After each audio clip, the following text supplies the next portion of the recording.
Tonight, the Spinnaker will address your meal plan concerns. And a fraternity's in trouble. That's all right here tonight on Spinnaker News.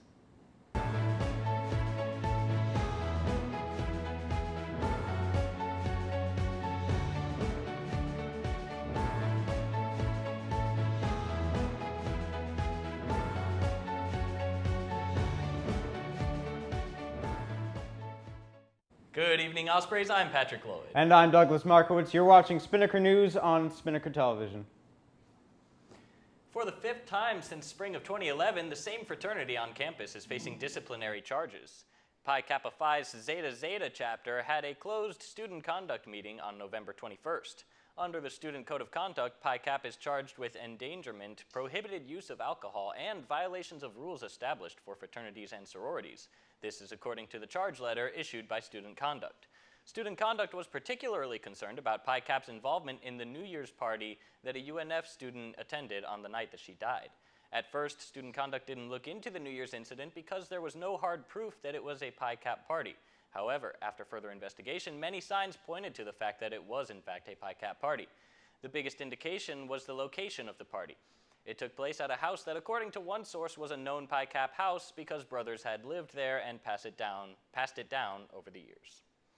Starting on August 25th, 2014, UNF will be a smoke-free campus. On that date, all designated smoke areas will be eliminated and all ashtrays will be removed. The Smoke-Free Campus Initiative relies on voluntary compliance, so faculty, staff, and students share responsibility of enforcement. That means if you see someone smoking, you should politely remind them that it is no longer allowed. The initiative will ban not just cigarettes, but all tobacco products, so that would include cigars and chewable tobacco. Electronic cigarettes, however, have not been banned. A similar initiative was enacted at UCF to middling results. Zach Author, an economics and film major, had this to say, quote, "I've seen this initiative before at UCF and it didn't work out there. I expect the initiative to result in more cigarette butts on the ground since they are removing ashtrays," end quote. Since our school is significantly smaller than UCF, we may have a different outcome. The Student Advocacy Committee meeting approved a new Osprey Voice survey to be given to students from 10 a.m. to 6 p.m. from November 26th through November 27th. Student Advocacy Chairman Aaron Anderson said, quote, "The goal is to poll students on student government initiatives," end quote. Polling stations set up by the Student Union IT Department are located in the Student Union Plaza and the walkway west of the library entrance. There will be 2 laptops at each location using Qualtrics survey software, which is the same software used for MyWings. A Chartwell's employee became extremely agitated when his car was booted for unpaid parking tickets. According to a report from the University Police Department, the employee's vehicle had been booted because it had several outstanding parking tickets, some dating back as far as 2009. The employee's wife called parking service and paid the bills via phone. After the bills had been paid, a parking services worker went to garage 38 and began to remove the boot from the employee's vehicle. As he was doing so, the employee approached and said, quote, "You better be glad I wasn't here when this was put on the car," end quote. Despite such menacing remarks, the worker said he never felt threatened by the employee, and none of the comments were directed as a threat against him. After the incident had occurred, efforts were made to reach the employee and advise him to refrain from speaking in such a way to any parking services workers. All right, Ospreys, stick around. We'll be right back after this short break. You're watching Spinnaker News. Looking for these? You drive buzzed. Could be one very expensive ride. First, you gotta make bail. Then pay me to get your car back. Your insurance premiums will go through the roof. And my legal fees just keep adding up. All told, it could end up costing you $10,000. Nothing kills a buzz like getting pulled over for buzz driving, because buzz driving. Welcome back to Spinnaker News. I'm Douglas Markowitz. And I'm Patrick Lloyd. Let's toss it over to Vanessa for weather. Hey Ospreys, it's Vanessa Pearson here with your weather report.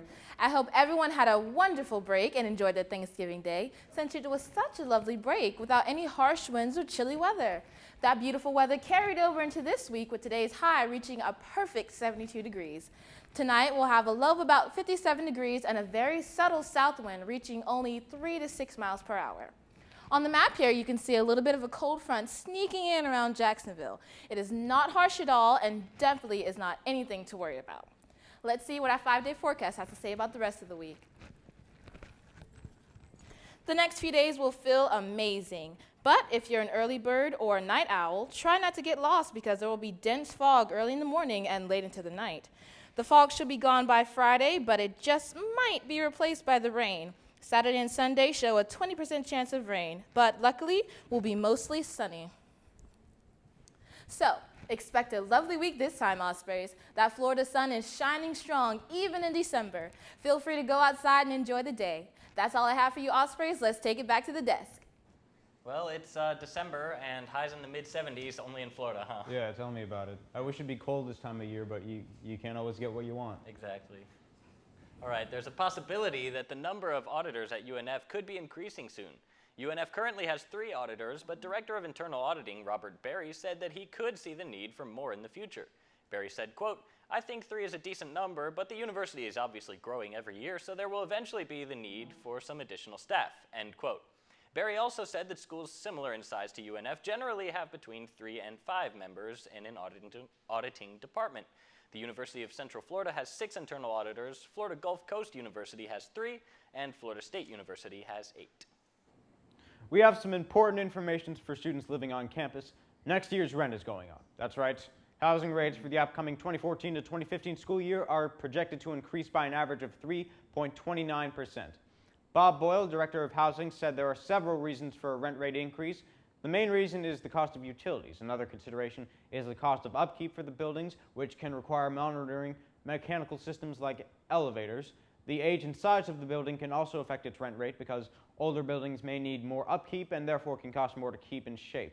The Housing Department also conducts market surveys to get an estimate of the rent at off-campus apartment complexes such as the Flats and the District and looks at projected occupancy rates for the next year. All this information is used to determine the cost of living here at UNF, so even though the rent is going up, you can be sure they're not sweating the details. Chances are you probably know about the shuttle on campus that takes students to the St. John's Town Center. That shuttle is very convenient for some students, but for those whose classes fall between the scheduled times, not so much. The current hours of the shuttle are 10 a.m. to 4 p.m. Some students would prefer if the shuttle went to the town center later than 4 p.m. However, the problem with that is that the shuttle is used the most between 11 a.m. and 1 p.m., according to student body president Carlo Fossi. Fossi said that if students really feel strongly about changing the times of the shuttle, they should go to student government in person. At the Osprey Cafe, students can enjoy a variety of foods offered to them just steps away from their classrooms. However, some students aren't fond of some of the rules that go hand in hand with the meal plans, especially when plans cost between $1,600 and $2,000 a semester. Time slots, mandatory requirements, and lack of refunds have some students wondering why meal plans at the University of North Florida are so strict. David Jordan, resident district manager of Chartwells, the company that runs the cafe and other food sources on campus, said time slots aren't a Chartwells policy, but a UNF one. Quote, "The simple reason is that some students were buying meals for others with their meal plans and running out of meals each week. This was upsetting parents as they expected their students to have enough meals to last the week," end quote. Using the meal credits counts as a full meal for students with weekly meal plans. Students also have the option to use dining dollars to pay for food, but any unused dining dollars do not roll over to the next semester and are not refunded, as many of you may know. David Jordan told the Spinnaker that if a student agrees to a meal plan for 10 meals a week, Chartwells has to purchase, provide, and prepare the food. Money is put into providing the student with the option to eat, regardless of whether the meal is eaten or not. Not all students are dissatisfied with meal plan policies. Some, like Abby Burnett, a freshman studying international relations and Spanish, appreciate the fact that they even have their meal plan. She had this to say, quote, "I would have gotten a meal plan regardless because otherwise I would have been starving to death and malnourished. I'd only be eating ramen noodles.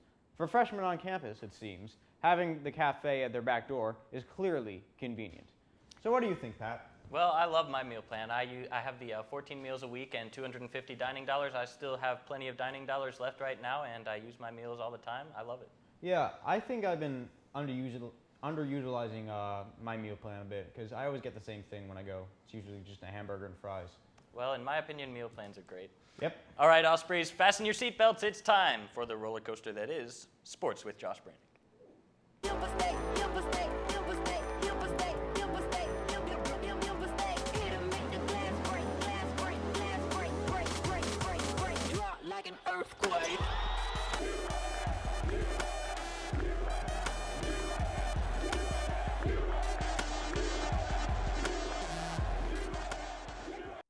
Hello, Ospreys. I'm Josh Brannick here with your Spinnaker Sports Update. And make sure you keep your arms and hands inside the vehicle at all times. It's going to be a quick and easy one today as we only got one sport to cover. Speaking of that, let's hit the hardwood as the UNF men's basketball team took on Edward Waters College last night at the UNF Arena. 3 nights after losing to Ohio State by 35 points, the team was on the right side of a blowout last night. We pick it up in the second half as Chris Davenport blocks a shot and finds Sean Brennan in transition, who takes it and hits the layup while getting fouled. Look at that. He was a big, strong man. Now later in the game, Dallas Moore picks up a loose ball and takes it with no one around him, and he lays it in. He couldn't finish with the dunk, though. He's a little bit too small, but don't worry, we have some of those. Chris Davenport gets open in transition, and he puts down the reverse jam. He picked up a technical, though, as he did a little reverse clinch up or chin up for the ladies at the end there. Either way, the tech wouldn't matter at the end as UNF won 90-68 against the Tigers. The team will be on the road tomorrow as they take on the Alabama Crimson Tide. That is it for sports. Now back to y'all at the desk with Patrick Lloyd and Douglas Makowitz. All right, thank you, Josh. So some good news for Osprey basketball, the blowout last night, but they've got a tough 3-game stretch coming up right now. They get to play Alabama, who is a top 50 team in the nation, and then they get a top 25 team at Indiana on the 7th, and then 10 days after that, they get to go up to Michigan and take on the currently ranked #1 Michigan State Spartans. Yeah. It's going to be an interesting ride, so at least we'll be able to see some good basketball, whether it be from UNF or other guys. Do you guys think we have a chance of winning at all those next 3 games? There's always a chance to win. You never know what will happen. Always a Never chance. know. There's And always a chance. It's always good to play tough competition, too. That's Exactly. how you get better. Fantastic. All right, UNF, that's it for tonight. Hey, remember, keep yourself informed with UNFSpinnaker.com. Stay safe. Meet us on Thursday and have a wonderful night, Ospreys.